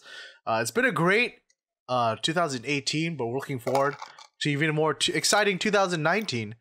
So if you guys aren't already subscribed to us, make sure you hit the little subscribe button so you can come along for the ride, see all the crazy antics and fun things we do this coming year. Hit that little notification bell so you can always know when we're going or we got another video going on live. And follow us on Twitch so you can hang out with us during the actual show. You know, we try our best to interact with the comments during the show. And then follow us on Twitter so you always know what we're up to. And as always, we're at the Still Podcast. Thank you guys all for watching, and we'll see you guys next week. Ooh. Bye.